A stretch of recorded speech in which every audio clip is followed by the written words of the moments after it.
Roman architecture left an indelible mark on the world, and one of its most iconic contributions is the Colosseum or amphitheatre.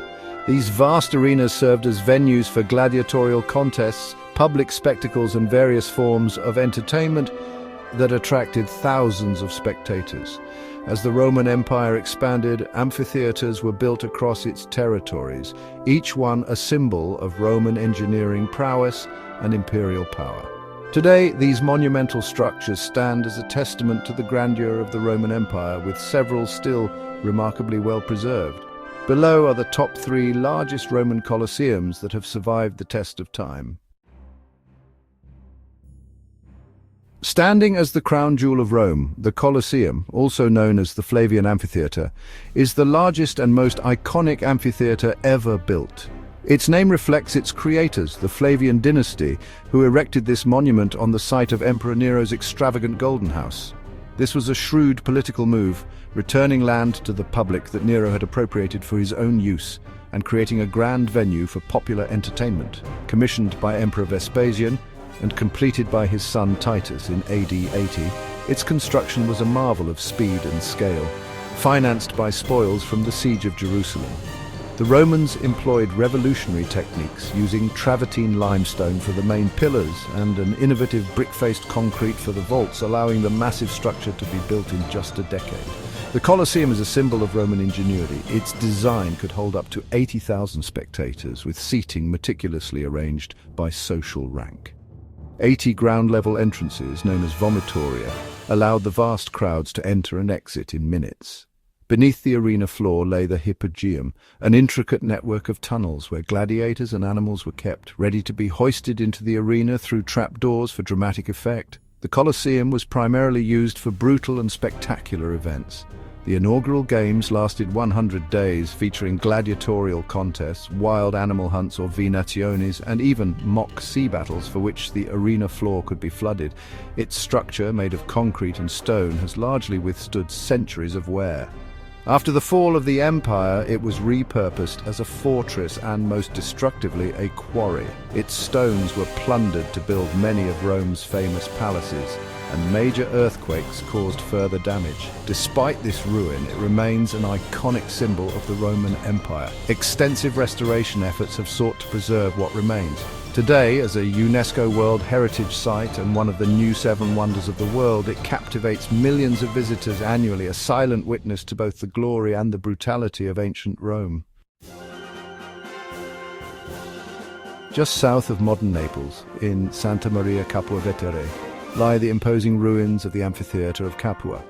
While the Colosseum in Rome often steals the spotlight, this colossal structure was its predecessor in many ways, and stands as the second largest Roman amphitheatre ever built.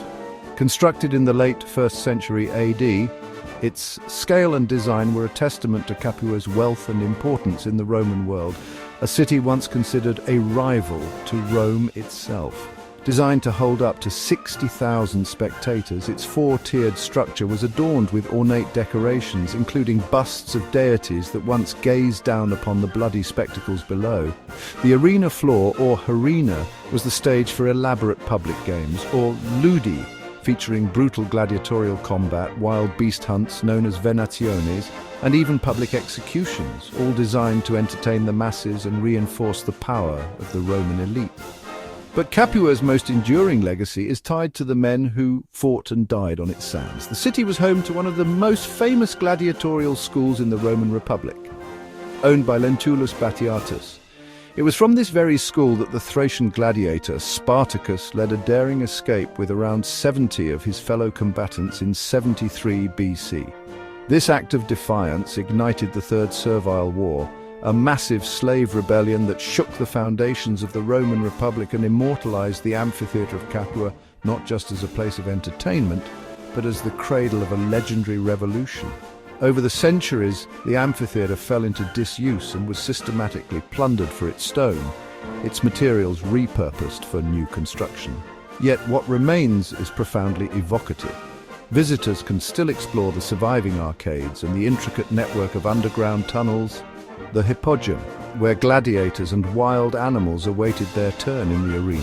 Archaeological discoveries on site, including fragments of statues and intricate carvings, continue to reveal the structure's original splendor. Today, the Amphitheatre of Capua offers a raw, powerful glimpse into the world of the gladiator, a silent monument to the brutal entertainment and historic rebellion that defined its legacy. The Amphitheatre of El Jem, located in Tunisia, is one of the most impressive and best-preserved Roman Colosseums outside Italy. Completed in the early 3rd century AD, it is the largest Roman structure in North Africa and could accommodate around 35,000 spectators. The amphitheatre stands as a powerful testament to Rome's architectural and cultural reach, extending far beyond Europe into its prosperous North African provinces. These monumental structures were not merely for entertainment.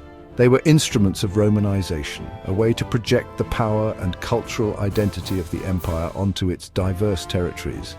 El Jem, known in antiquity as Thystros, was a city that grew fabulously wealthy from the cultivation and export of olive oil.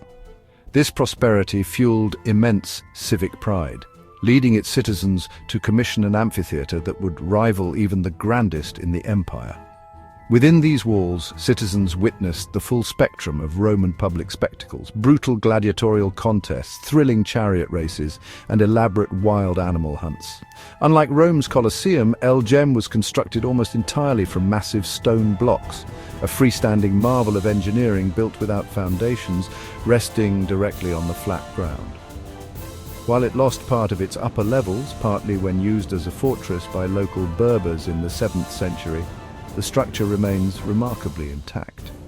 Its remote location protected it from the systematic stone quarrying that dismantled many Roman monuments across Europe.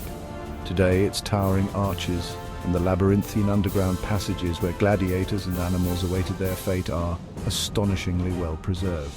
This exceptional preservation earned it a place on the UNESCO World Heritage List. It's not just a relic, it's a living venue, famously hosting an international music festival where the ancient stones resonate with sounds that connect our world to the Roman one. Roman Colosseums were far more than just entertainment venues. They were symbols of Roman dominance, wealth, and social structure. More than just venues, they were carefully designed microcosms of Roman society. The seating, or cavea, was strictly stratified by class. The best seats were for the elites, while the upper tiers were for the commoners, the poor and women.